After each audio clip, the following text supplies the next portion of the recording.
द्राक्ष शिव महापुराण की कथा। भगवान ओघड़दानी त्रिकालदर्शी कैलाशी शिव ही कृपा करके स्वयं बाचत रहे हैं, स्वयं बोल रहे हैं। सुनने वाला भी शिव है तो कथा करवाने वाला भी शिव ही है। खामगांव से आकर यजमान पद ग्रहण करना और भावों से भगवान की भक्ति को धारण करना, ये थोड़ा एक अलग विषय हो जाता है। आपको पहले भी कहा, जब तक शिव कृपा नहीं करते तब तक आप शंकर के चरणों में नहीं पहुंच सकते।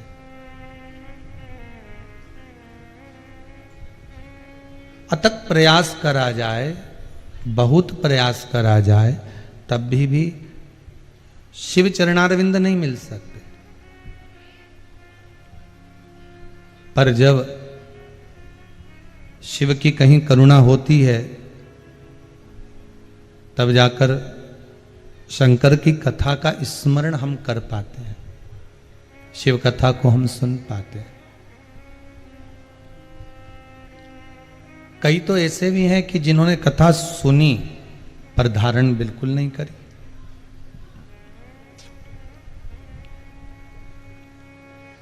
मान लो शिव कथा सुनने चले भी गए, शंकर की कथा में पहुंच भी गए, पर धारण भी तो करना चाहिए। उस कथा को अपने जीवन में उतारना भी तो चाहिए। और जब तक शिव तत्व को अपने भीतर नहीं उतारोगे तब तक शंकर मिलेगा कैसे?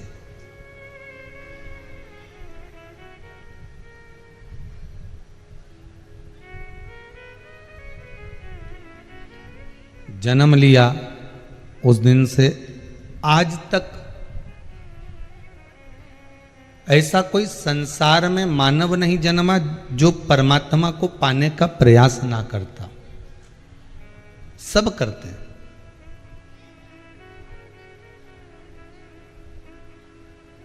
कई लोग कहते हैं ये तो पूरा ऐसा है कि कभी भगवान के मंदिर नहीं जाता, भले ना जाए।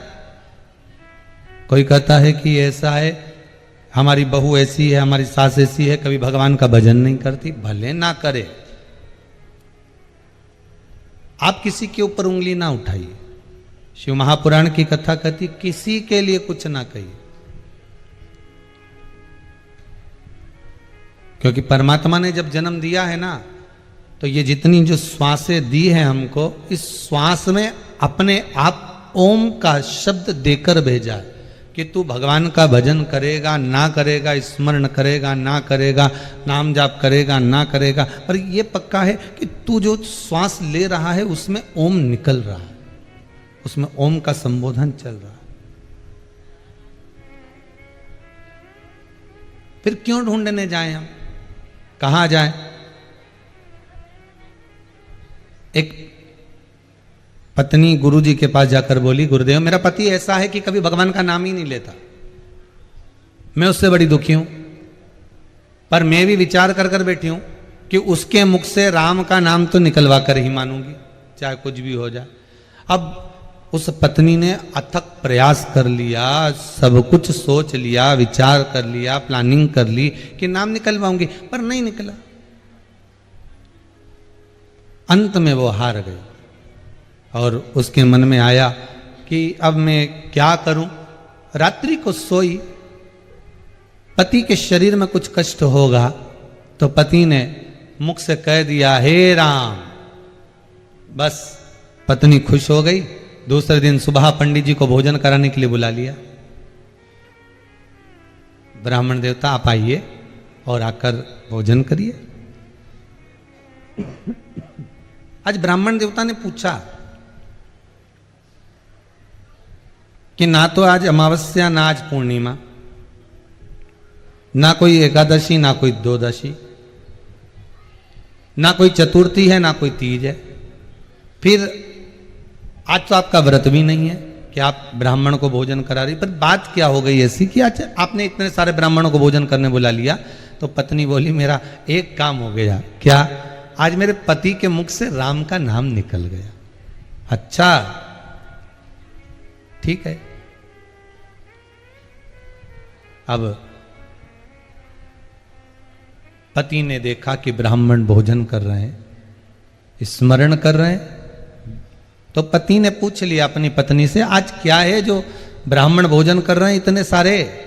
पत्नी बोल रही है, तुम्हें नहीं मालूम? नहीं, आपके मुख से आज तक भगवान का नाम नहीं निकला, पर आज जब रात्रि को आप सो रहे थे, थक कर विश्राम कर रहे थे, तब आपके मुख से निकल गया था, हे राम। पति ने कहा, बिल्कुल सत्य बता, क्या मेरे मुख से राम निकला था? हाँ, मैंने खुद सुना था, बस इतना कहना था। और पति ने कहा, यदि राम ही हृदय से निकल गया तो अब जीवन रखने से कौन सा फायदा है? जिस राम को मैंने संजो कर रखा था,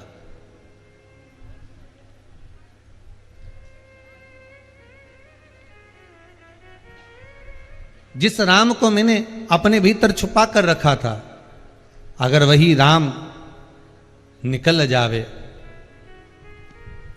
वही राम इस हृदय से, इस चित्त से, इस वृत्ति से बाहर हो जावे, तो ये शरीर रखने का फिर लाभ क्या है?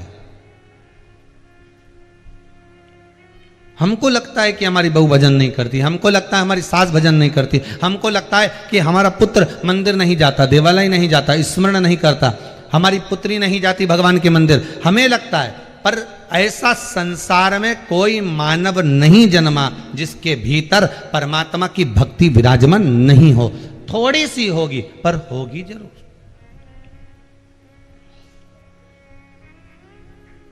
हो सकता है उसको ये सब ठीक नहीं लगता हो।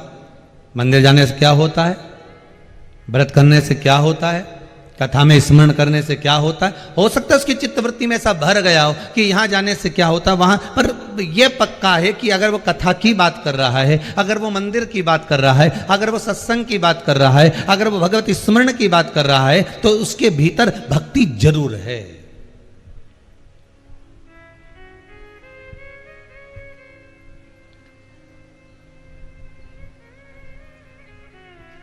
उसके भीतर भक्ति सदा विराजमान है।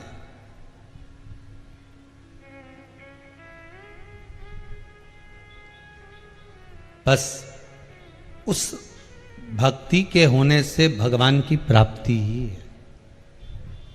आप सब आस्था चैनल के माध्यम से जो शिव महापुराण की कथा को श्रवण कर रहे हो, आप सब भगवान देवाधिदेव महादेव की कथा को जो सुन रहे हो, आप सब भगवान की कथा को भले फेसबुक, यूट्यूब या आस्था चैनल के माध्यम से या ऑनलाइन श्रवण कर रहे हो, तो ये विश्वास मानकर चलिए कि कहीं ना कहीं शिव आपका परिचित हैं, कहीं ना कहीं भोलेनाथ आपके रिश्तेदार रहे हैं, कहीं ये आत्मा परमात्मा से जुड़ी हुई है।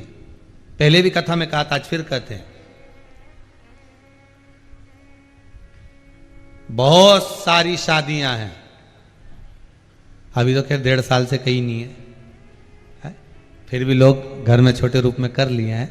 बहुत सारी मोहल्ले में शादियां हैं, रिश्तेदारों के यहाँ भी शादियां हैं। और शादी होने के बाद आप कितनी जगह जा रहे हैं? 2 जगह, 3 जगह, 4 जगह, 5 जगह। आप जब 2-4 जगह जा रहे हैं तो आप किसके यहाँ जा रहे हैं? जिससे आपका स्नेह, प्रेम बहुत ज्यादा होगा, आप उसी के यहां पहुंचोगे। बोलो सही है कि गलत है? जिससे स्नेह ज्यादा है, जिससे प्रेम ज्यादा है, जिससे वात्सल्यता, जिससे करुणता ज्यादा है, आप उसके यहां शादी में पहुंच रहे हो। अब इतनी शादियां, और शादियों के बाद भी अगर कोई परिचित के यहां, कोई अन्य व्यक्ति के यहां पहुंच रहा है, तो उसका प्रेम उससे ज्यादा है, उसका स्नेह उससे ज्यादा है।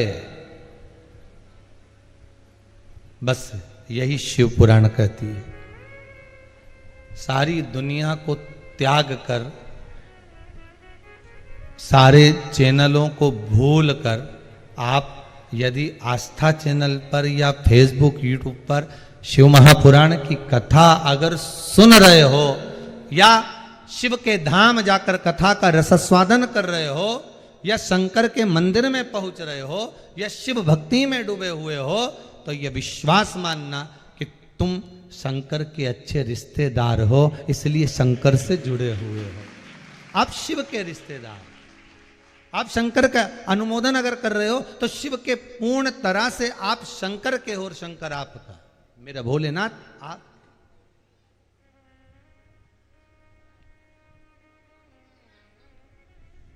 शिव आपके,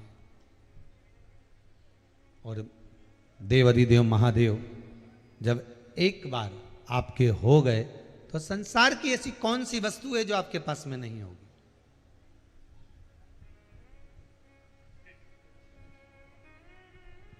बस इतना जरूर याद रखना कि जिसको हृदय में बिठाओ ना, जिसको भी हृदय में बिठाओ, चाहे राम जी हो, चाहे कृष्ण जी हो, चाहे शिव जी हो, चाहे भवानी माता हो, चाहे दत्त भगवान हो, जो भी आपके हृदय में बैठे हुए हैं ना, उसको एक बार अगर बिठा लिया तो फिर इधर उधर डोलने की जरूरत नहीं है। एक साधे सब सधे, सब साधे बिसराए। बस एक अगर साध्य बन गए तो फिर कहीं डोलने की जरूरत नहीं पड़ेगी, फिर कहीं जाने की जरूरत नहीं पड़ेगी। और भले तुम पड़ोसन की काकी को कितनी भी चाय पिला लो, पड़ोसन को कितनी भी रोटी खिला लो, पड़ोसन को कितना भी चाय पिलाओ, भोजन कराओ, चाहे आप कितना भी उसको कुछ खिलाने का प्रयास करो, पर जायदाद का हिस्सा पड़ोसन नहीं देगी आपको। जायदाद का हिस्सा तो आपको अगर कोई देगा तो वो घर की सास ही देगी, भले उसको आप चाय दो चाय मत दो, भोजन दो मत दो, हिस्सा तो वही देने वाली है। उसी तरह तुम संसार में भ्रमण कर कर देखिए, जहां तहां जाकर देखिए, सब जगह पर धोख लगा कर देखिए, सबको प्रणाम कर कर देखिए, पर अगर कुछ देगा, कुछ प्रदान करेगा तो वो मेरे देव अधिदेव महादेव ही कर सकते हैं। इतना दे देते हैं कि बटोरा नहीं जाता महाराज, इतना दे देते।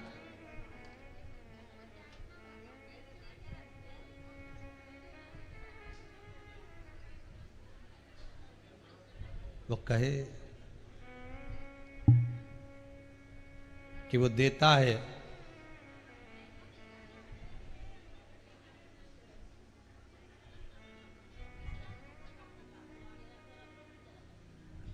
तो उसके देने में वो कमी नहीं छोड़ता।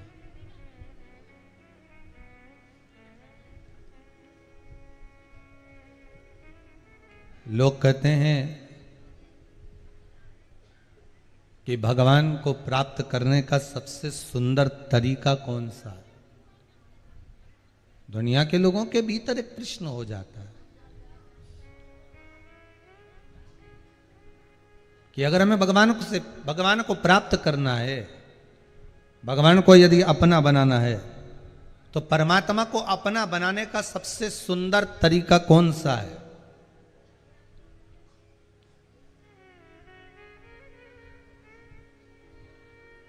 क्या तरीका हो सकता है?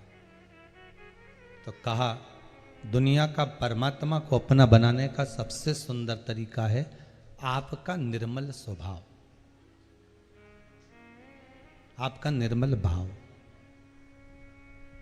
और जिस दिन इस मन से कपट, छल, छिद्र, बेईमानी, प्रपंच, झूठ सब बाहर निकल जाता है, सब कुछ बाहर चले जाता है, निर्मल व्यक्ति का जब स्वभाव हो जाता है, तो परमात्मा क्यों ना मिलेगा। भोला नहीं है दूर, भजन करो भोला मिलेगा जरूर, मिलेगा। भोला नहीं है दूर, भजन करो भोला मिलेगा जरूर। आप निर्मल मन से जब भगवान की भक्ति का स्मरण करोगे, निर्मल मन से जब भगवान का भजन करोगे, निर्मल मन से जब परमात्मा को पाने का प्रयास करोगे, निर्मल मन से जब भगवान के होने का प्रयास करोगे, तो क्यों ना भगवान आपका होगा।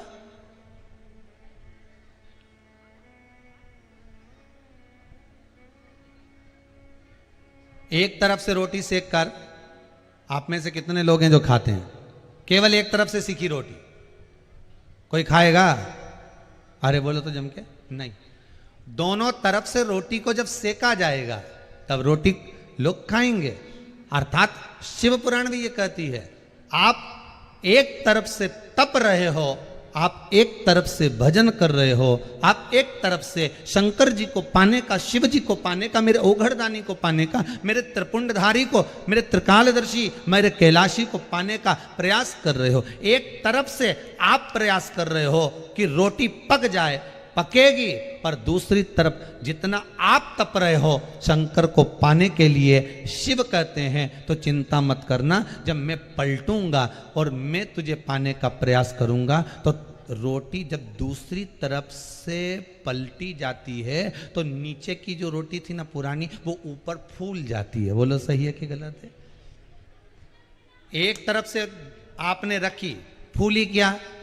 नहीं, पर दूसरी तरफ से जैसे ही पलटकर आपने उल्टी डाली, जरा सा उस पे कपड़ा फेरा तो रोटी फूल जाती है। भगवान कहते एक तरफ से तू तप रहा है, एक तरफ से तू तपन कर रहा है, एक तरफ से तू मेरा भजन कर रहा है, एक तरफ से तू मेरा स्मरण कर रहा है, एक तरफ से तू मेरा नाम जाप कर रहा है, एक तरफ से तू मेरा कीर्तन कर रहा है। पर चिंता मत करना, इस कीर्तन का फल, इस कथा को श्रवण करने का फल, जो रुद्राक्ष शिव महापुराण की कथा तू सुन रहा है, किसी भी भाव से किस कारण सुन रहा है ये तू ही जानता है, पर जिस भाव से तू श्रवण कर रहा है, तूने तो एक तरफ से रोटी को सेक लिया। पर चिंता मत कर, जैसे ही मैं पलटूंगा वैसे ही मैं तुझे रोटी को जैसे फुलाते हैं ऐसे तुझको भी मैं ऊपर की ओर उठा दूंगा। तो चिंता मत करना, बस मेरी भक्ति, मेरा भजन, मेरा स्मरण, मेरा कीर्तन, मेरा नाम जाप, मेरा मन स्मरण, बस आप जितना भक्ति में रम सकते हो साहब।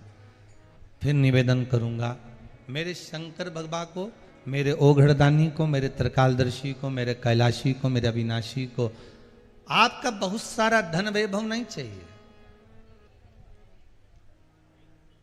आपका बहुत सारा धन वैभव मेरे बाबा को नहीं चाहिए।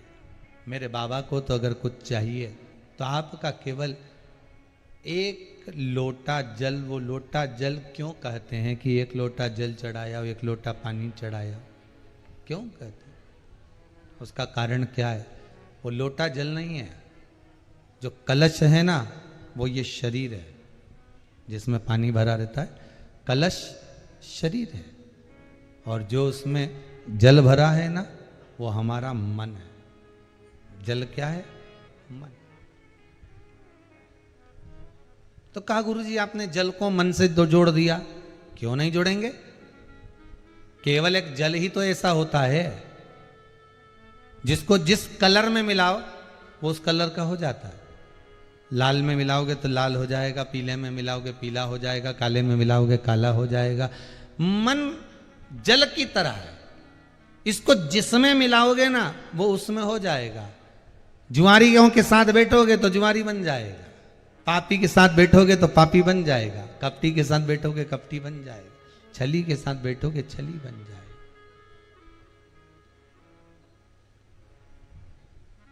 जिसका संग आप कर रहे हो, आप जिस संग में जुड़े हुए हो, ये जल और मन एक ही है। बस संगति अगर आपकी अच्छी है, भाई शास्त्र क्या कह रहा है, बड़े प्रेम से श्रवण करिए शास्त्र का, कि एक हंस और कौवे की जो मित्रता हुई, और हंस और कौवा बट वृक्ष पर बैठे थे, और एक शिकारी बैठा हुआ था, राजकुमार बैठा हुआ था। कौवा मांस का टुकड़ा लेकर आया, वो टुकड़ा बात करने के चक्कर में राजकुमार पर गिर गया। पहले भी कथा में कहा, राजकुमार को क्रोध आ गया, उसने बाण छोड़ा, कौवा तो उड़ गया, हंस को लग गया। पाप करने वाला मित्र, पाप करने वाला सखा पाप कर कर भाग जाता है, और उसके साथ जो अच्छा होता है, कौवा तो उड़ गया पर हंस को बाण लग गया। बहुत समझना पड़ेगा इस जीवन को, मानव के शरीर को, कि ये मन, ये आत्मा, ये चित्त, ये वृत्ति केवल जल की तरह है, एकदम तरल है, एकदम तरल, जल की तरह।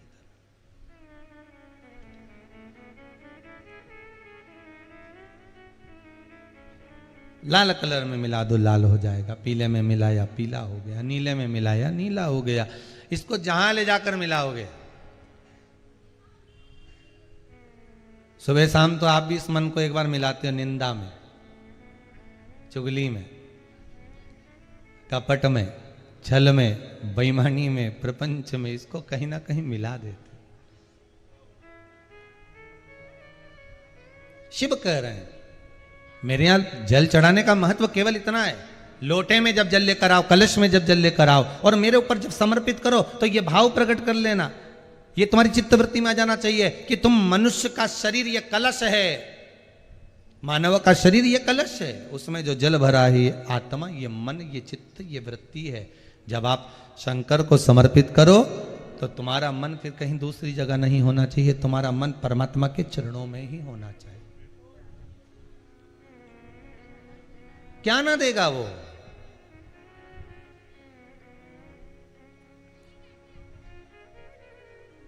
अगर ये मन, ये चित्त, ये वृत्ति शिव की हो गई, बाबा ओगढ़दानी, त्रिकालदर्शी, कैलाशी, अविनाशी भगवान शंकर की हो गए, तो संसार का ऐसा कौन सा दुख है जो वो काटेगा नहीं। अभी ये पत्र में एक पत्र है, देखिए, पूरे तो नहीं पढ़े हैं पर जो पढ़े हैं उसमें से बता देते।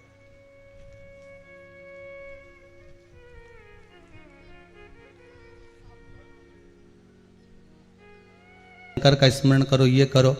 और डॉक्टर हॉस्पिटल में नहीं झेल रहा तो भोलेनाथ जी तो झेलेगा ना। अब घर से बाहर नहीं जाएंगे, दोनों को घर में रखो।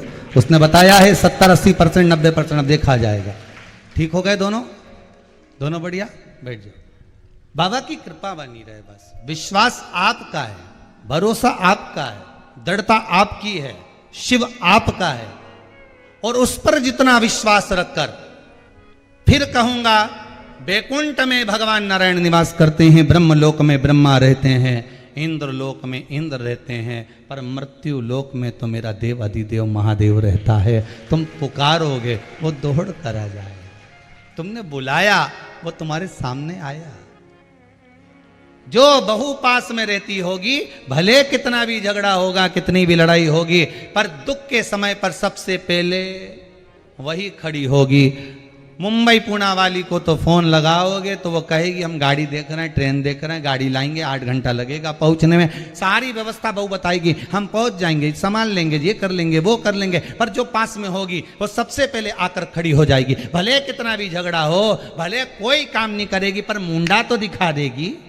आखिरी का समय पे पल्लू लेके खड़ी तो हो जाएगी, आंसुड़ा भी ढलका लेगी। 2 की टुकरिया कैसी भी थी, पर भले वह रो लेगी, खड़ी रहेगी, पर सबसे पहले कौन आएगी बोलो तो सही, जो पास में होगी। तो आपने एक ही बात याद रखना है, एक ही बात अपनी बुद्धि में रखना है, एक ही बात अपने चित्त में रखना है कि मृत्यु लोक के देव हैं अधिदेव महादेव। अगर कोई दुख हुआ तो सबको बुलाने से पहले, सारी दुनिया में हाथ फैलाने से पहले, सबके सामने जाकर गिड़गिड़ाने से पहले मेरा तो निवेदन